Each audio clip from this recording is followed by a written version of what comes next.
In 2026, the Justice Department released millions of redacted Epstein files, except anyone could bypass the black bars with a copy and paste. This wasn't a bug. It was a warning. The system thinks you are too distracted to notice the machinery humming behind the ink. You are not getting a list.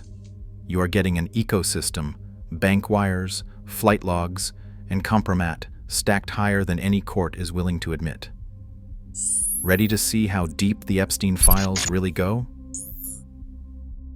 The Department of Justice dropped 3.5 million pages of Epstein files onto the internet, all slathered in digital black bars. But it took exactly 4 minutes for a Reddit user to drag a cursor across the page, hit copy, and paste the entire unredacted text into Notepad. Every name, every email, every so-called secret was exposed by the world's most basic computer trick. The Department of Justice notice said that all reasonable efforts had been made to review and redact, and asked to be notified if issues were discovered. Notify them? The internet responded with memes, screenshots, and a running tally of elite names suddenly visible in the wild. Gates, Musk, politicians, financiers, names that should have been buried under layers of legal ink were now trending. No firings, no apologies, just a faceless press release and a shrug from Deputy Attorney General Todd Blanche. The redaction process was so lazy, it did not even bother to flatten the PDF. The black bars were as real as Monopoly money. This was not a technical glitch. It was contempt with a user interface. The Department of Justice bet that nobody would care enough to look. The system did not fail. It just did not bother. And when the public did notice, the response was to blame the public for peeking behind the curtain. The message was clear. These files were not meant to protect victims. They were meant to protect the machinery that keeps the right names just out of reach until someone with a mouse and a free afternoon decides otherwise. The farce was not the leak. The farce was pretending the bars ever mattered. Welcome to the part of the iceberg that is not supposed to be visible. The only thing more insulting than the cover-up is how little effort it took to break it. Forget the myth of a single magic client list. The real Epstein files are a digital landfill, flight logs, black books, and email threads scattered like confetti after a Wall Street bonus party. Every time someone asks for the list, the answer is the same. There isn't one. There are spreadsheets with 1,000 plus flights, each line a different name, a different date, a different jet tail number. There is the infamous Black Book, 1,700 contacts deep, filled with everyone from Nobel laureates to massage therapists, all jumbled together without context. Some are friends, some are fixers, some are just names who once shared a cab. No labels, no categories. Just endless columns of phone numbers, addresses, and cryptic notes. French model, likes sushi, Bill C, private jet. Then come the emails. Thousands of messages, most as boring as a corporate inbox, but every so often a thread that drops a hint. A dinner invite at the Manhattan Mansion, a request for a last-minute flight to St. Thomas, a note about arranging girls. The boundaries blur on purpose. Was this person a guest, a co-conspirator, or just another name in the Rolodex? The documents never say. The only thing consistent is the chaos. Every lawyer, every investigator, every journalist who has tried to untangle it ends up in the same maze. No master roster, no neat answers, just a network designed to hide itself in plain sight. The public wants a silver bullet, a single list to pin to the wall. What they get is a hydra. Cut off one head, 2 more pop up, another log, another alias, another burner phone. The files are a monument to plausible deniability. In the Epstein ecosystem, everyone is connected and nobody is ever truly caught. The machinery isn't broken, it is engineered to be unsolvable. March 2017. Jeffrey Epstein types a message to Bill Gates, subject line Mila Antonova. The email is not subtle. Epstein reminds Gates about the Russian bridge player, the affair, and the $15,000 payment he covered for her coding school. Then comes the twist, the threat. Epstein hints that he will tell Melinda about the antibiotics, about the real reason Gates was slipping her pills. The price for silence is not spelled out, but the next move is clear. Within months, Gates wires $2 million to the MIT Media Lab, funneled through Epstein's introduction to Joy Ito. Gates calls it philanthropy. Epstein calls it leverage.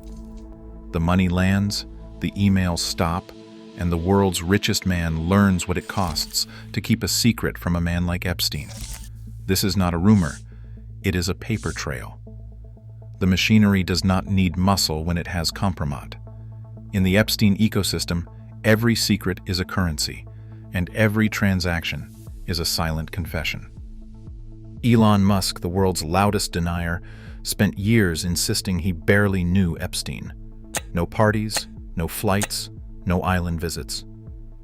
But the emails tell a different story, a digital breadcrumb trail from 2012 to 2014. Musk types questions about kung fu practice, an inside joke that does not read like martial arts. He asks if the female quota on the island is being met.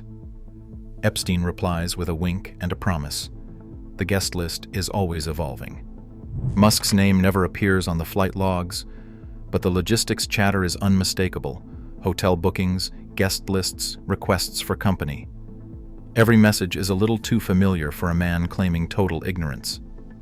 The tech messiah, always one tweet away from a scandal, finds himself entangled in the world's most radioactive inbox. While Musk's public statements sound like a firewall, the private correspondence is pure gasoline. The emails do not prove he crossed the ocean, but they show he wanted to know the rules of the game. In the Epstein machine, even the untouchable want to peek behind the curtain.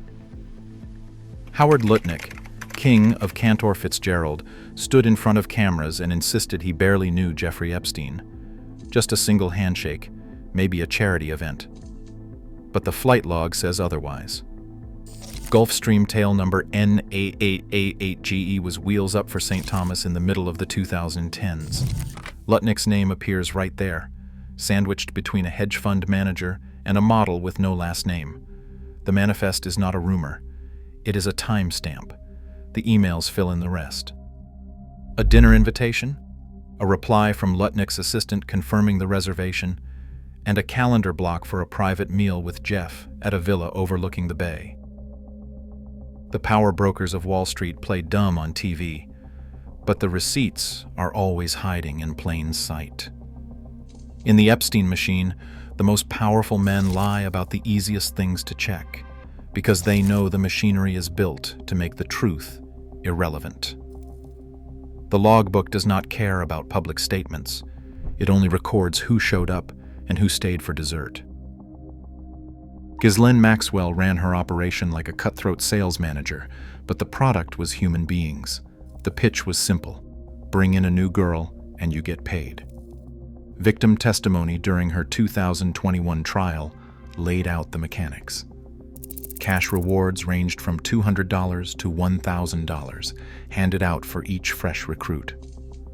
The youngest were barely teenagers, lured by promises of shopping trips, easy money, or a weekend away from chaos at home.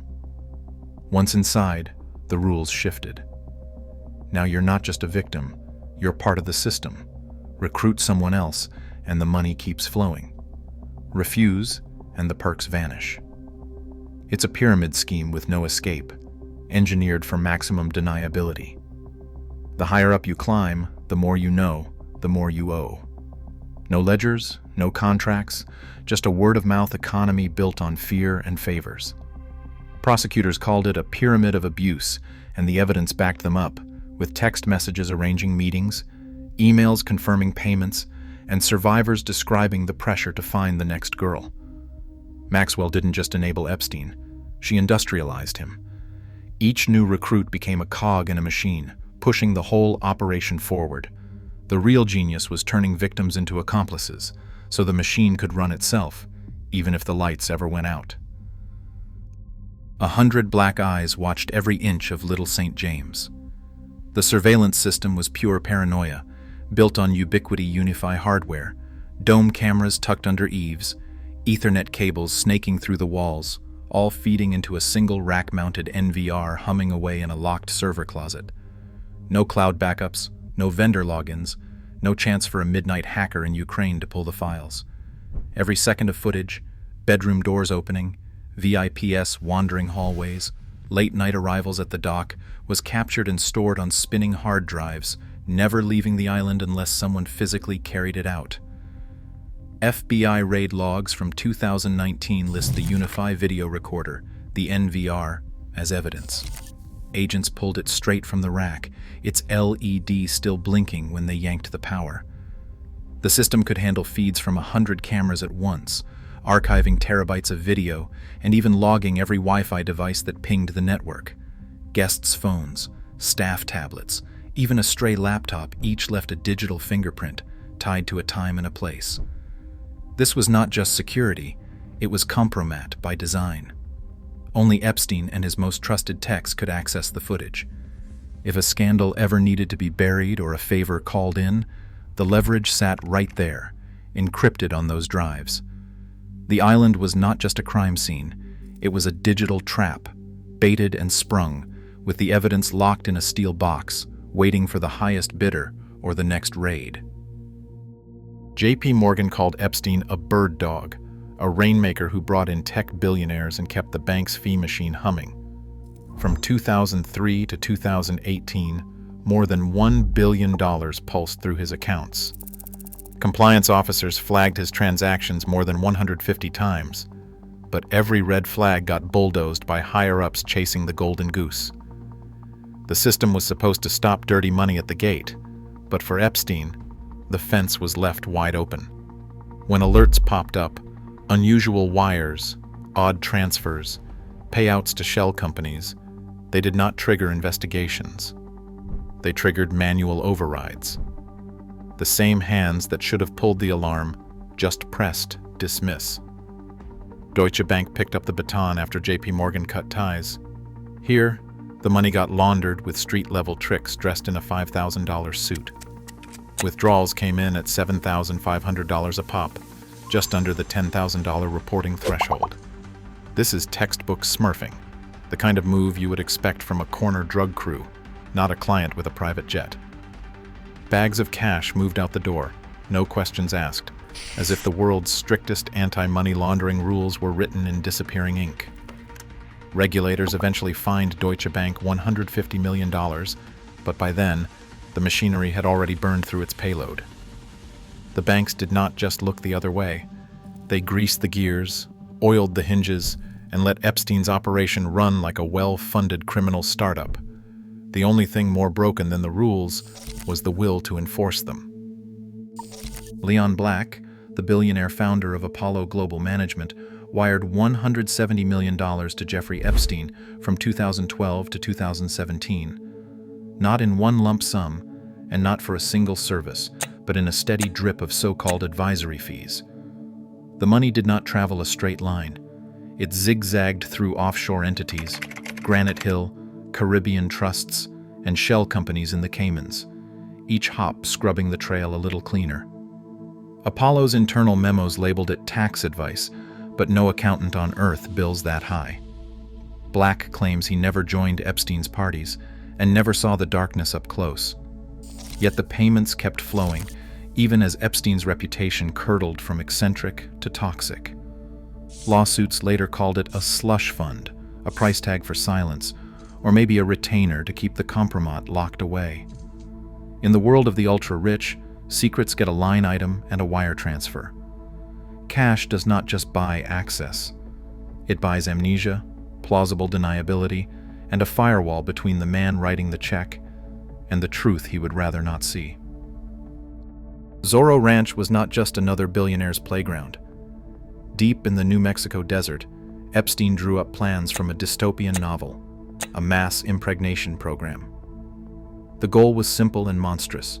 20 women, all carrying his DNA at once, turned into a living seed bank for his so-called superior genes. This was not a private fantasy scribbled in a notebook. Epstein sent emails to real scientists, Harvard's George Church and Joy Ito from MIT, dangling funding for anyone willing to help. He hosted dinners with geneticists, pitching his vision of a new master race, as if eugenics had never gone out of style. The scientific community's response was awkward silence and careful distance, but nobody called the FBI. At Zorro Ranch, the machinery of money gave way to the machinery of ideology. The same system that let banks look the other way now let academics pretend not to notice. No law stopped Epstein's pitch, because the law was written for men with smaller ambitions. The only thing more chilling than the plan was how close it came to reality. Alexander Acosta's 2008 non-prosecution agreement reads like a get-out card for the entire syndicate, not just Epstein. Any co-conspirator in his orbit was given immunity with a single signature. Victims were not even told the deal existed until it was already inked. The Crime Victims' Rights Act lawsuit laid it bare. Justice wasn't blind. It was bought and locked in a drawer. Years later, the machinery still hums. FBI agents haul out racks of hard drives and boxes of digital evidence, ubiquity servers, surveillance footage, terabytes of compromat. Chain of custody logs show the items processed, tagged, and filed away. But when lawyers and journalists request the tapes, the answers get fuzzier. Some disks are unavailable. Others are missing. The official explanation is clerical error, misfiled evidence, maybe a mix-up in the vault. But the result is always the same. Key footage, gone. In the meantime, prison cameras blink out at the perfect moment, and the only records left are the ones that do nothing but protect the powerful. The machinery isn't leaking, it is self-cleaning. This is not a flaw. It is the design. The law wraps itself around the elite like bubble wrap, and the rest of us get to watch the credits roll on another case with no ending. The machinery exposed here still hums beneath the surface, unredacted files, erased tapes, and billion-dollar blind spots. Today, the playbook of protection remains open. When power polices itself, impunity is the only law. The question isn't who's on the list, it's who writes the rules. In a world built on secrets, silence isn't ignorance, it's complicity. Drop your thoughts below. Let's keep the lights on.